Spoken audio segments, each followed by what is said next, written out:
sahabat anak Indonesia, kembali lagi dengan saya Syalimah Hakim. Kali ini di podcast Pas Asik, podcast Komnas Anak, seru dan asik. Aku ditemani oleh Dr. Fathia Kertamuda. Hai Syalimah, Halo, apa kabar? baik. Ketemu lagi nih kita. Iya dong. Nah, kalau misalnya kemarin terakhir itu kita bahas keluarga sebagai agent of change, hari ini kita akan membahas lanjutannya ya. Ya bisa dibilang lanjutannya, bisa. yaitu keluarga dan family strength. Gitu.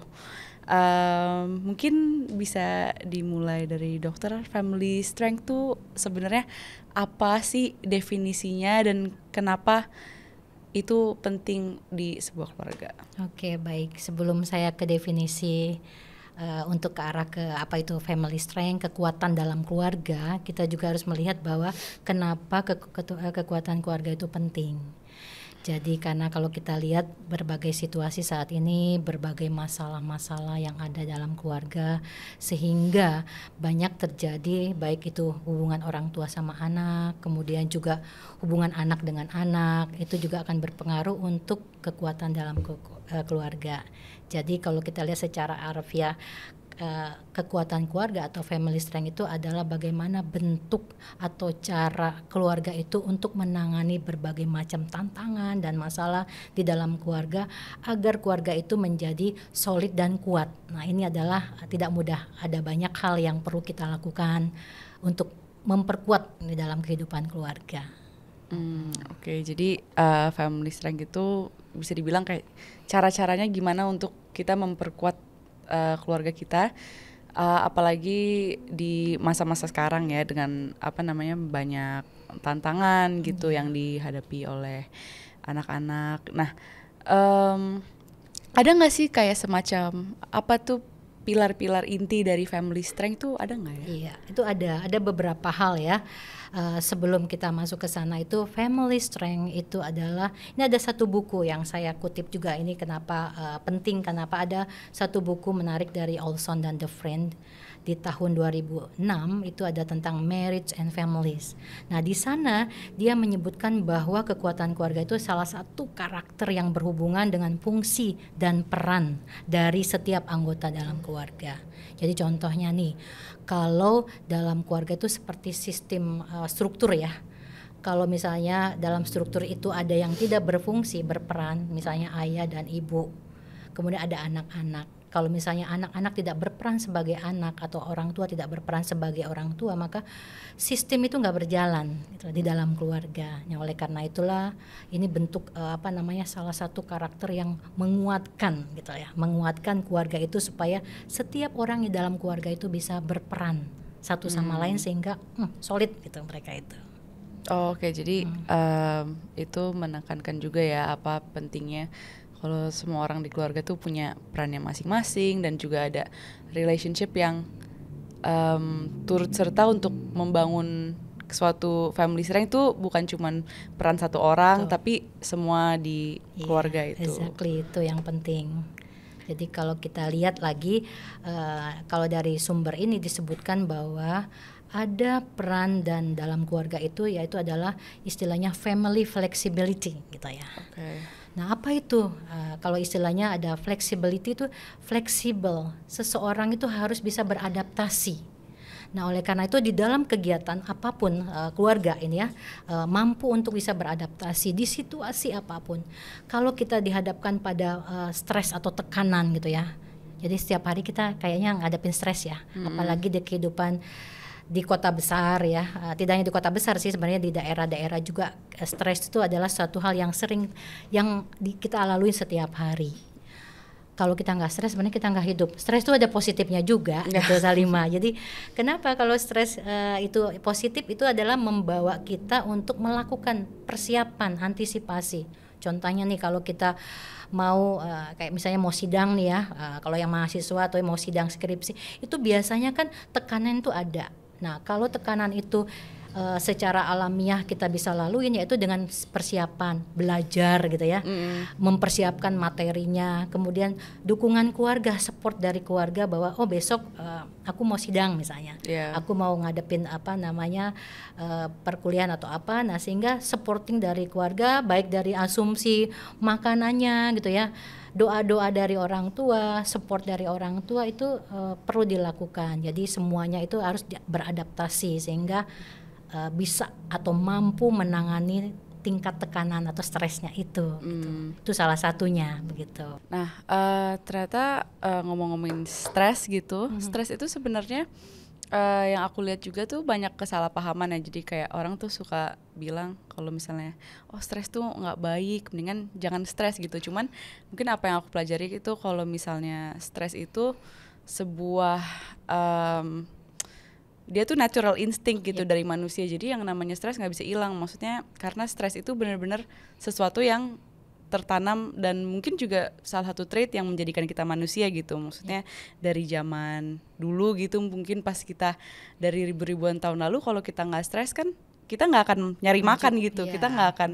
Nah jadi itu mungkin kesalahpahaman tentang stres, bahwa stres itu bukan sesuatu yang oh kita bukannya kita nggak boleh stres, tapi gimana cara kita handle stres itu. Dan itu juga kenapa itu menjadi hal yang penting di pribadi, pasti itu penting, tapi boleh tolong dijelasin kenapa itu penting banget sih di keluarga untuk kita masing-masing tahu cara handle stres gitu. Iya, tadi dijelasin ya Salimah. Jadi kalau stres itu adalah ada sisi yang positifnya gitu ya.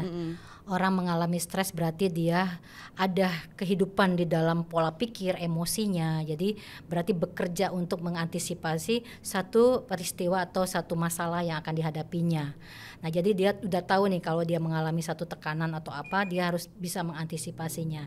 Nah, kalau stres yang berlebihan, kemudian yang nggak bisa dia handle, itu akan muncul jadi depresi ya. Nah, itulah yang kita katakan bahwa stres yang tidak baik, tidak sehat gitu ya. Nah, dalam tataran ini bahwa ketika seseorang di dalam keluarga itu menghadapi tekanan atau stres, makanya ini harus ada supporting dari family, dari keluarga yang membantu untuk bisa menghadapi krisis atau permasalahannya. Jadi kalau orang lagi stres itu berarti kan jiwa itu lagi ada goncangan, labil, krisis lah. Nah, disinilah bagaimana seseorang dalam keluarga, peran dari keluarga itu bisa membantu, saling membantu satu sama lain.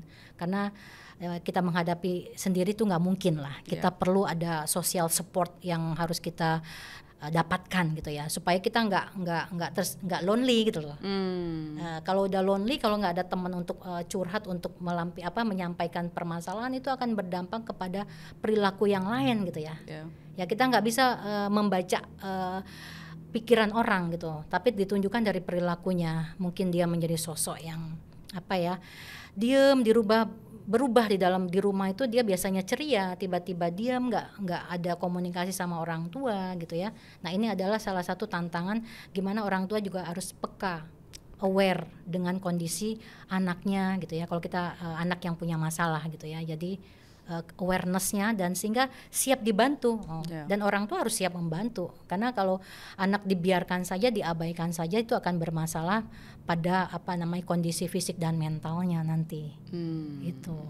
Jadi tadi yang pertama paling penting itu kita harus bisa fleksibel ya sebagai keluarga, karena kita nggak pernah tahu kan apa yang bisa terjadi gitu. Karena mungkin once anak udah sekolah itu kan dia akan mengalami dunianya sendiri yang mungkin ya kita nggak bisa selalu kontrol gitu ya.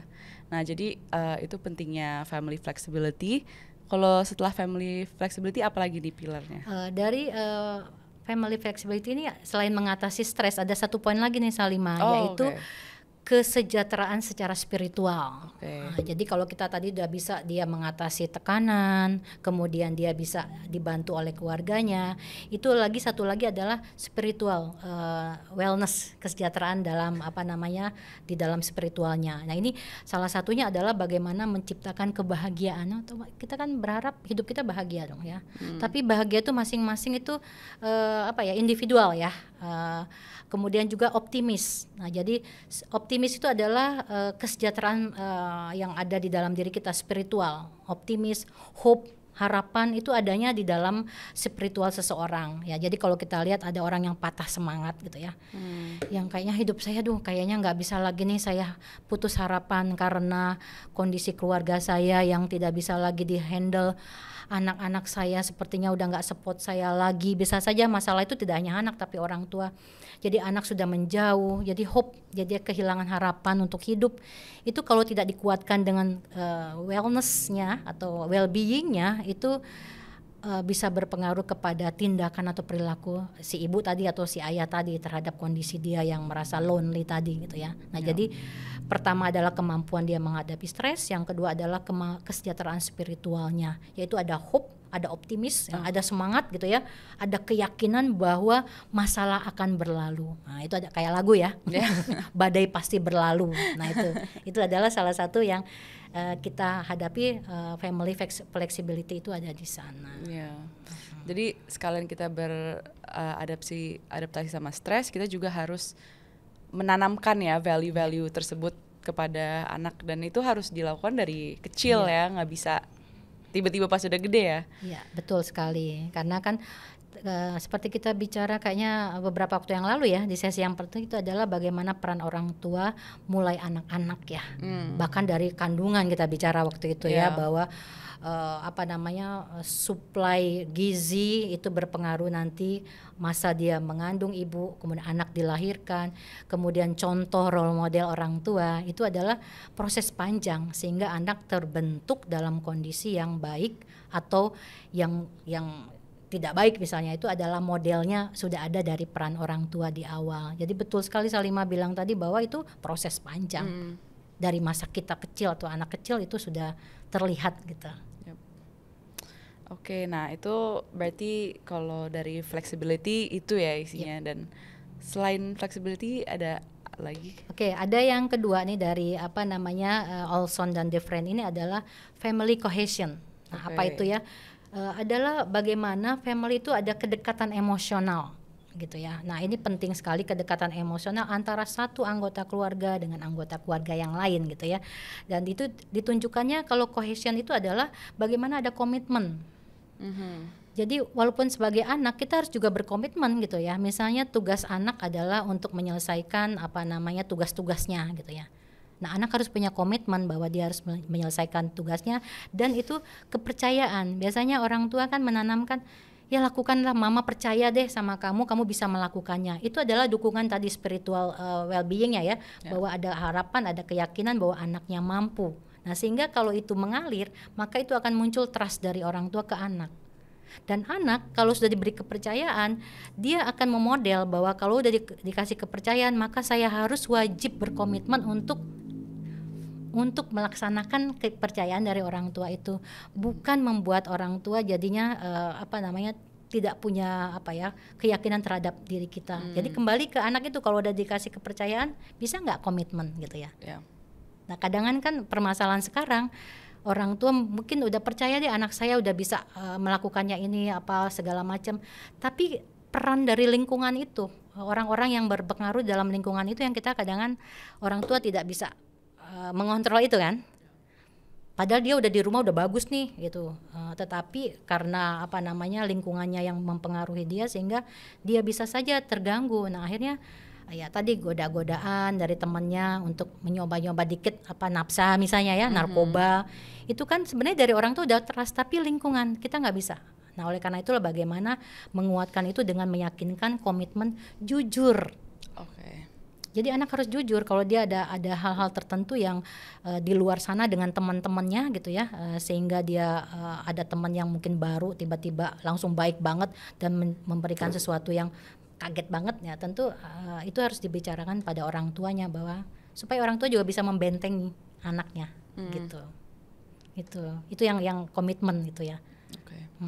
Jadi ya kejujuran tuh suatu hal yang penting ya dalam family. Nah tapi untuk anak bisa jujur mungkin juga itu peran orang tua ya. Untuk orang tua juga harus menunjukkan ke anak kalau misalnya mereka jujur itu akan ditanggapi dengan baik, karena ada banyak di mana ya ketika kejujuran itu malah nggak ditanggapi dengan baik gitu. Ingat kita tagline KPK ya, jujur itu hebat. Jadi kalau seseorang sudah jujur itu memang tidak mudah ya. Jadi kadang-kadang ada saja yang menghalangi gitu ya untuk kita berlaku jujur gitu ya. Nah sekalinya jujur orang tuanya nggak percaya. Nah ini nggak jadi serba salah ya. Jadi bagaimana menciptakan kejujuran itu dimulai dari contoh orang tuanya. Jadi ini mungkin saya pernah menyampaikan ketika kejujuran itu tidak dimodelin oleh orang tuanya, maka anak juga akan meniru. Jadi anak tuh memang nyontoh kita gitu ya, nyontoh perilaku kita, nyontoh cara bicara kita. Jadi kalau lihat ini, Salimah bicara udah kayak mama deh, gayanya, stylenya gitu. Jadi mengapa modelnya sama gitu ya. Jadi dari pola bicara kita. Nah kalau kita bicaranya komitmen, ada di kata kita katakan A, maka kita ya A gitu ya orang tua. Nah anak-anak kadang bingung nih, biasanya kalau dalam satu keluarga family ayah dan ibu itu berbeda pendapat, ayahnya A, ibunya B gitu ya. Nah anak tuh yang di situ galau dia gitu ya. Akhirnya anak memiliki bahwa enakan milih ayah, kenapa? Kayaknya kalau ayah begini gitu ya. Tapi kalau dengan ibu begini. Nah itu ada kebimbangan itu, akhirnya ketika ditanya pilih siapa, pilih yang mana, ragu-ragu. Nah ragu-ragu itu kan menunjukkan gejala bahwa dia tidak bisa menyatakan yang sesungguhnya. Nah itu jadi kejujuran itu dicontoh gitu ya, di model dari lingkungan kita. Juga misalnya kalau misalnya nih ketika saya seorang anak berbuat salah gitu, terus dia mau jujur gitu. Nah dari kesalahan ini kan mungkin ada yang perlu dikoreksi gitu. Jadi mungkin nggak tahu ya perlu dikoreksi atau mungkin ada sampai perlu dimarahin gitu. Tapi gimana caranya kita nyari balance di mana kita menunjukkan mereka bahwa dengan mereka jujur itu akan ditanggapi dengan baik, tapi kita juga bisa nasehatin mereka ketika mereka berani untuk jujur gitu. Ya setuju. Karena terkadang anak jujur tapi orang tua akhirnya reaksinya emosional gitu ya. Nah jujur kalau dia melakukan satu tindakan kesalahan itu sebenarnya sudah bagus muncul dia, tapi ditanggapi oleh orang tua yang negatif, akhirnya next dia nggak mau jujur lagi gitu ya. Nah apa yang harus kita lakukan sebagai orang tua nih, mudah-mudahan ada dari nanti yang melihat kita ini ada orang tua juga yang melihat bahwa pernah mengalami kondisi-kondisi itu seperti itu. Jadi anak yang berkata jujur kita harus rangkul gitu ya. Mungkin emosi bergejolak di dalam emosi seorang ibu pasti ya pengennya tuh gitu ya, tetapi menahan, mengontrol diri dulu tuh. Dengarkan dulu dia bicaranya sampai dia selesai dulu nih. Kadang kan anak belum selesai ngomong udah di cut gitu ya.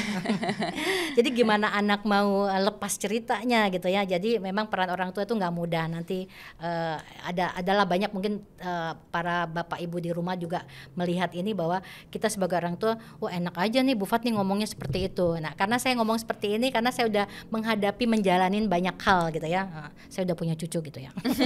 Jadi membimbing anak atau mendidik anak itu nggak mudah gitu ya. Jadi kita rangkul banyak trial and errornya, uji coba dalam mendidik keluarga itu kita melakukan kayak gini anaknya sensitif nih. Anak pertama mungkin oke lah kalau kita sampaikan belak-belakan, tapi anak kedua nih sensitif banget.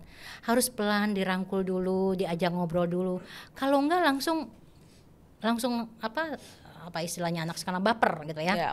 Nah itu yang terjadi gitu ya. Jadi pelan-pelan dengan cara orang tua lah, ibu atau ayah yang tahu karakter anaknya masing-masing, sehingga ketika ada kesalahan yang dilakukan oleh anak jangan langsung menjudge gitu aja. Dengarkan dulu mereka, pasti mereka ada alasan melakukan itu. Benar gak ya? Benar.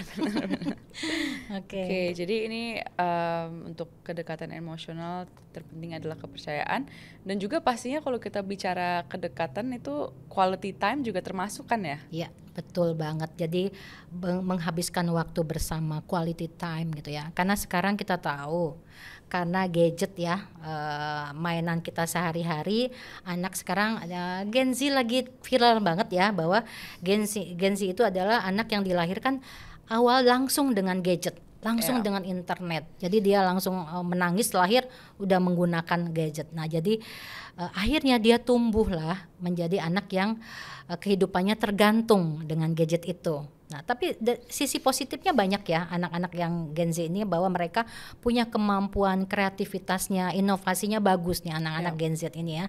Tinggal bagaimana orang tua mendampinginya. Nah, mendampingin itu seperti apa? Memanfaatkan quality time-nya itu.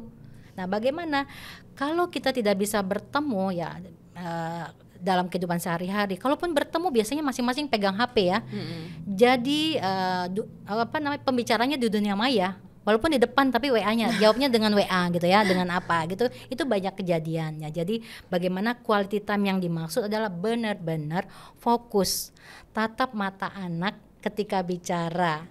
At least melihat dia. Kita kan kalau lihat mata, misalnya saya mandang Salima nih, itu pasti ada kelihatan dari matanya dia lagi happy, lagi bahagia, atau bahkan lagi ada sedihnya gitu, ketahuan banget gitu ya. Kemudian apalagi dari senyum terlihat banget gitu. Jadi orang tua tuh harus bisa tahu anaknya. Jadi ketika berbicara quality time benar-benar harus fokus sama anak itu. Jangan terganggu dengan ini. Ntar dulu ya, ada telepon nih, ntar mama lanjutin omongannya gitu. Nggak bisa. Jadi mereka akan terdistrak lagi. Akhirnya ya udah kembali lagi. Mendingan diam deh saya gitu. Benar. Tapi itu juga misconception ya kalau misalnya zaman sekarang anak tuh susah diajak ngobrol karena mereka main HP. Padahal juga seringkali sekarang orang tuanya yang malah lebih sibuk lagi juga main HP dan misalnya nonton Reels, nonton TikTok. Kan sekarang bukan anak doang aja jadi orang tua. Jadi sebagai orang tua juga mungkin itu suatu hal yang harus diperhatiin ya. Untuk kita mesti stay away. No phones lah kalau kita lagi quality time sebisa mungkin. Ya mungkin itu berat ya buat orang tua dan anak, apalagi orang tuanya yang sibuk bisnis misalnya ya. Tapi cukuplah 5 menit lah, 10 menit gitu ya, berhadapan dengan kalau anaknya 3 ya 5 menit tapi intens ketemunya. Entah itu ketika mau rebahan di tempat tidur atau apa, itu ngobrol sebelum waktunya tidur, atau banyak hal lah yang terjadi di sana gitu ya. Jadi quality time benar-benar harus dimanfaatkan waktu bersama itu gitu. Jadi harus pintar-pintar untuk memanfaatkan celah di mana ada free time, harus kita manfaatin untuk quality time sama keluarga gitu. Betul banget. Kalau enggak nanti enggak bisa menikmatin. Mereka pergi mungkin ke luar negeri, ke tempat yang bagus-bagus, tapi karena lihat HP jadi enggak nikmatin itu. Itu sepertinya banyak hal yang dialami beberapa keluarga-keluarga yang yang penting kami punya quality time kok, berangkat sama-sama, pergi sama-sama, makan bareng-bareng, tetapi enggak, tadi ada kata menikmatinya enggak. Padahal dalam family cohesion ini itu ada kalimat adalah menikmati kebersamaan itu gitu loh. Jadi sama-sama menikmati kebersamaan yang ada dalam keluarga dengan keluarga ya. Bukan menikmatin sendiri gitu ya. Jadi bukan secara fisik dekat tapi sebenarnya jauh ya. Tapi benar-benar nikmatin sama enjoy, kemudian ya lepas semuanya, kemudian lihat pemandangan bagus banget, lari sana ya, pokoknya permainan fisik boleh lah supaya menarik emosional dari setiap keluarga dan mereka happy-nya tuh benar-benar menikmati gitu. Nah tadi kita udah bahas flexibility dan juga kedekatan emosional. Dan ini juga satu hal yang penting banget nih yang belum kita bahas adalah mungkin komunikasi di dalam keluarga gitu. Apa sih pentingnya komunikasi yang bagus dalam keluarga? Ya betul, itu adalah indikator yang ketiga ya dari kekuatan keluarga, itu adalah family communication. Jadi kalau kita lihat ya istilah komunikasi adalah komunikasi itu ada bisa 2 arah, 1 arah gitu ya. Kemudian kemampuan komunikasi dengan keluarga itu beragam ya, bukan berarti harus ngomongnya seperti apa ya, tapi dari hati ke hati sebenarnya sudah ada komunikasi ya. Kemudian berbagi informasi, sharing perasaan, sharing cara atau ide, kemudian satu sama lain saling berinteraksi, itu adalah komunikasi dalam keluarga untuk memperkuat keluarga untuk bisa menjalankan itu saling menghormati mereka, saling menghargai gitu ya. Itu salah satu komunikasi. Ngobrol sama anak, tapi cara tone-nya, kemudian the way delivery message-nya itu kadang-kadang nggak pas gitu ya. Kadang-kadang nih orang tua sebenarnya niatnya baik, tapi the way dia menyampaikan message itu yang ditanggapi suka anak salah ya. Iya benar. Terus jadi kayak udah cerita terus kayaknya nanggepinnya kayak salah, terus udah jadi males gitu. Iya, itu banyak kejadian. Dan mungkin nggak selalu juga orang tua ke anak terus anak yang dapetnya salah, tapi kadang mungkin aku juga sebagai anak kayak kadang ada juga momen yang aku mau ngatain sesuatu, tapi mungkin karena aku nggak merhatiin tone aku atau gimana, jadi diterimanya sama orang tua aku kurang baik gitu. Dan mungkin itu sih juga hal yang sebenarnya kayak kalau kita nggak omongin sekarang juga kayaknya aku nggak bakal ngeh gitu. Oh iya ya bener sih, itu hal yang sebenarnya ada, itu ya perlu kita perhatiin gitu, yang seringkali kita abaikan gitu. Iya, jadi cara yang penting dimanapun apapun yang terjadi itu cara kita menyampaikan pesan, cara kita menghadapi orang tua, cara kita menyampaikan sesuatu keinginan kita. Kan kadang anak kan ingin sesuatu, tapi cara menyampaikannya dengan emosi. Nah akhirnya orang tua jadi beda menanggapinya. Padahal kalau dengan cara baik, cara kita saling memperhatikan, menghargai, mungkin mamanya lelah ya, bukannya nggak mau ngasih, tapi karena capek atau orang tua capek, tiba-tiba ada permintaan, keringetan, ya akhirnya emosi yang ada gitu ya.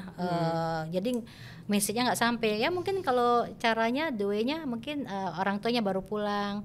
Ya biasanya kita biasa anak tahu aja cara mengambil hati orang tua ya, bawain minum lah, mama capek ya misalnya, atau ayah papa capek gitu ya digandeng dibawain ininya, itu akhirnya luruh lah. Orang tua mana sih yang nggak luruh dengan anaknya yang perhatian gitu ya. Sama-sama orang tua perlu diperhatikan juga gitu. Benar-benar. Jangan orang tua baru pulang kantor udah langsung minta diserbu dengan gitu ya. Mungkin itu juga kayak kadang kalau sebagai anak mungkin kita suka ngasih opini gitu, tapi karena kalau misalnya kita nggak merhatiin intonasi kita atau cara kita bicara, kan kadang sebuah opini itu bisa di receive sama orang lain sebagai judgment.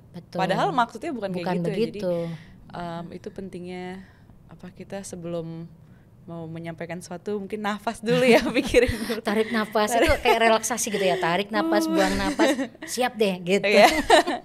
Ini bagus nih, ini sesuatu yang karena nggak diperhatiin sih. Dan bukan cuma untuk diaplikasikan dalam keluarga, tapi mungkin sama semua orang juga itu juga suatu tool yang menurut aku penting untuk orang untuk pelajarin. Iya, jadi harus istilahnya kalau kita mau nyampaikan, kita respect siapa yang kita ajak bicara, even itu orang tua. Ini yang saya dapat beberapa cerita juga ya. Kalau kita pergi ke restoran ya, ini contohnya. Ke restoran kan kita pesan makan. Kan kita ke restoran tuh kan berbayar tuh. Ketika ada mbaknya datang, kita bilang apa? Bawain makanan. Terima kasih. Datang lagi bilang apa? Terima kasih. Udah selesai pulang, udah dibayar, ini bayar di kasir. Bilang apa kita? Terima kasih. Di rumah ibu nyiapin, bilang terima kasih nggak? Misalnya gitu ya. Ada kakak ngasih atau adik ngasih sesuatu, bilang ya udah gitu. Padahal itu mereka beda. Kita nggak berbayar, tapi itu yang respect others gitu ya. Respect others. Jadi itu yang mungkin budaya seperti itu. Ada kata-kata ya kan sebenarnya kita udah bayar, kita nggak komentar juga nggak apa-apa gitu ya istilahnya. Tapi ada adab. Nah kenapa adab itu nggak diimplementasikan di dalam keluarga kita sendiri? Just say thank you. Mamanya bawain makanan jauh-jauh, bawa apa pulang kerja ini bawa. Why not say thank you mama gitu ya? Thank you papa gitu ya. Atau makasih kak udah bawain kita. Itu kan nggak bayar kita. Benar. Tapi apa sulitnya gitu. Nah ini saya baru dapat awareness ini ya. Ternyata oh iya. Jadi untuk orang tua atau keluarga-keluarga yang ada, ini kita mulailah dari sekarang ya.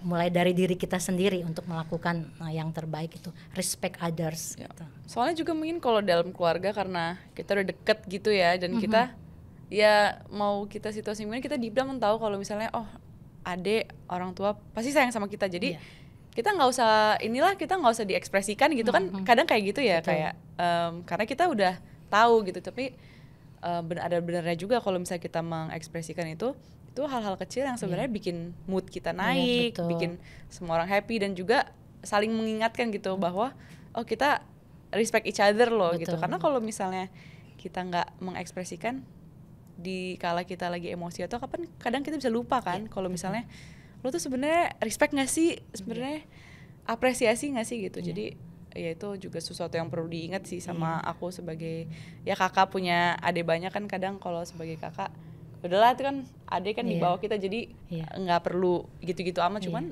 ya apa salahnya kan kalau kita nunjukin mereka bahwa kita appreciate juga loh gitu. Dan dengan kita menunjukkan itu, mereka juga Jadi itu kan modeling balik, kan iya, ya, seperti lagi. ya kayak kaca gitu kan. Iya. Dan Ya, itu tidak harus dengan ucapan terima kasih, mungkin rangkulan gitu. Ya.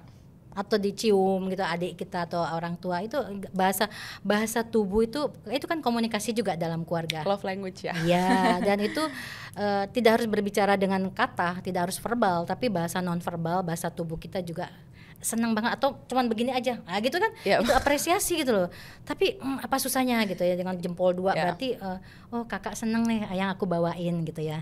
Atau kakak juga bangga banget kakak atau lope gitu ya. Gitu ya.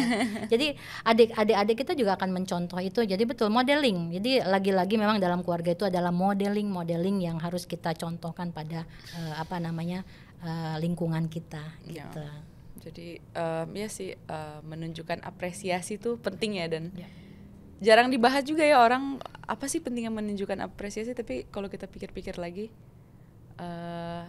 kalau kita ditunjukin apresiasi sama orang, kita rasanya kayak gimana, ya kita balikin aja. Kalau kita nunjukin itu, mungkin apalagi dalam sebuah keluarga dan kita menjadikan itu sebuah habit, itu kayaknya akan bisa naikin mood semua orang. Itu uji coba aja gitu. Kita eksperimen lah. Kita boleh eksperimen dalam keluarga, boleh ayah atau ibu boleh lakukan eksperimen. Kalau kita masang wajah nih, wajah yang nggak nyaman ya, gitu ya. Ini kalau anak bayi senang banget nih wajah gini. Jadi kalau tiba-tiba ibunya biasanya pulang dengan capek lah, tiba-tiba pulang walaupun capek tapi dengan wajah yang senyum gitu ya, itu akan beda penerimaan dari lingkungannya itu. Jadi anak yang ada di sana menjadi, oh mama kok tumben gitu ya, ada kata tumben tapi nggak apa-apa lah, yang penting upaya gitu dilakukan. Jadi komunikasi yang positif itu salah satunya. Jadi komunikasi tadi tidak harus verbal tapi bahasa tubuh itu sangat penting, yang harus ditunjukkan ke anak terutama tadi, karena anak modeling dari orang yang ada di sekitarnya, orang dewasa yang ada di sekitarnya, dia memodel itu.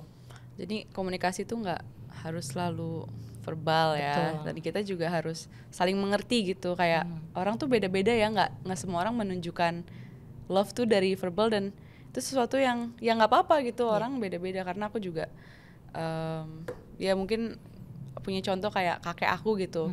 Contohnya dia orangnya sebenarnya nggak, kalau misalnya dalam menyatakan kasih gitu, dia sama sekali nggak verbal gitu, kayak jarang banget. Tapi kalau kita belajar love language, setelah aku pelajarin, oh dia tuh ininya acts of service gitu. Jadi walaupun dia nggak yang ngomong I love you atau gimana, tapi aku ngeliat, oh dia selalu bawain makanan, dia selalu ngerapihin buat aku, dia selalu nyiapin ini itu kan juga bahasa komunikasi yang positif. Iya.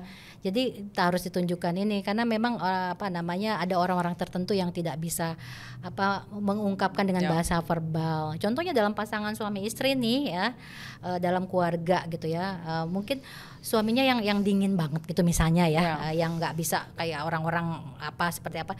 Tapi dengan dia pulang pergi kerja, kita mau pergi atau dibukain pagar, mobil kita dipanasin, itu simple loh ya. Atau mungkin sepatu kita, kadang kan orang suami kan nge-treatnya itu positif gitu ya. Itu sebenarnya udah bahasa komunikasi yang bagus di dalam keluarga, berarti ada apresiasi gitu ya. Jadi kita harus belajar untuk mengidentifikasikan itu juga kan. Apalagi kalau keluarga banyak, mungkin satu-satu beda-beda gitu cara mereka nge-show. Beda-beda, ada 7 anak atau dalam keluarga, berarti ibu orang tua terus men-treatnya 7 cara gitu ya. Nggak semua disamaratakan. Misalnya Salimah ngalamin punya adik ya, Salimah juga nge-treat adik yang satu dengan yang satu pasti beda. Itu mungkin kalau yang satu sedih, yang satu juga sedih, tapi mereka treatmentnya maunya hal yang berbeda. Itu juga sesuatu yang ya kita harus pelajarin gitu. Nggak semuanya full satu sama rata. Siapa tahu kalau nih adik aku yang satu lagi nih, kalau dia sedih, aku treat dia kayak yang satu lagi, pasti dia nggak bakal mau gitu. Itu juga penting ya berarti ya, untuk kita mengenal anggota keluarga kita dan agar kita tahu gimana caranya untuk nge-treat mereka gitu. Dan itulah the whole-nya, bagaimana tadi kekuatan keluarga terbentuk itu. Nah, kalau kita udah tahu cara men-treatnya, tahu, maka akan keluarga itu akan solid lah ya, solid dalam menghadapi permasalahan apapun, sehingga kita kuat untuk menghadapinya. Berbagai macam tekanan-tekanan dari luar itu menjadi satu yang positif nantinya. Ya, itu juga jadi keinget quotes to be loved is to be known. Berarti Nah, iya. untuk kita dicintai itu, kita dikenali itu Iya. udah love language yang paling penting lah gitu ya. Iya, betul. Nah, tadi kita udah bahas tentang family communication, kedekatan emosional, sama flexibility. Nah, kalau misalnya jadi untuk kita mau menerapkan itu semua, tips-tipsnya yang final apa sih untuk penonton kita ini? Oke ya, mudah-mudahan ya dari materi yang disampaikan tadi, sharing sama Salima terkait dengan family strength. Jadi intinya bahwa kekuatan keluarga itu tidak jadi begitu saja, tapi ada proses-proses panjang yang harus dilalui dan itu berat gitu ya. Dalam arti kalau semua berperan, tadi di awal kita peran dan fungsi dari setiap anggota keluarga itu adalah satu langkah untuk menjadi strength gitu ya keluarganya. Jadi kalau dilihat ya, ini ada tips menjadi pendidik atau orang tua itu ya. Itu buku saya juga baru terbit 2023 ini terkait dengan ini, ada tipsnya yaitu menyayangi anak tanpa syarat. Oke. Tanpa syarat, kita sayang anak, ya kamu nggak apa-apa nanti bisa kerjain ini, tapi kamu harus, nah ada itu syarat kan. Tapi menyayangin anak apapun dia, dalam kondisi apapun, dalam kondisi tekanan apapun, itu adalah kita mencintai, love anak itu benar-benar atau keluarga itu tanpa syarat satu sama lain. Nah itu yang kemudian, ini yang paling penting adalah mendengarkan anak. Tadi kita bahas sudah ya. Supaya paham gitu ya, the way delivery message-nya itu sampai, kita harus mendengarkan dengan baik setelah selesai dia menyampaikan sesuatu, sehingga tidak ada persepsi atau menduga dia menyalahkan dia. Kita tahu dia berbuat salah, yes, tapi kita harus tahu alasan dia melakukan itu apa. Di balik semua yang dia lakukan itu betul salah, tapi ada hal apa. Nah itu kita dengarkan reasonnya anak kita gitu, atau siapapun yang menghadapi problem dalam anggota keluarga itu. Itu yang paling penting juga. Oke, mungkin Udah itu aja ya. selesai. Nggak terasa ya. Iya. Wah, itu pembahasannya seru banget dan banyak insight ya, hal-hal kecil yang perlu kita perhatiin. Iya, alhamdulillah, terima kasih nih yang sudah mendengarkan. Mudah-mudahan tidak bosan-bosannya ya saya dan Salima mengisi podcast ini, dan saya berharap ini menjadi satu model ya, pengetahuan, pemahaman buat kita semua, khususnya untuk anak-anak kita ya, perlindungan pada anak supaya anak itu dijaga di dalam keluarga. Ya, mudah-mudahan bermanfaat apa yang kita sampaikan hari ini. Begitu dari saya. Terima kasih. Terima kasih. Dah.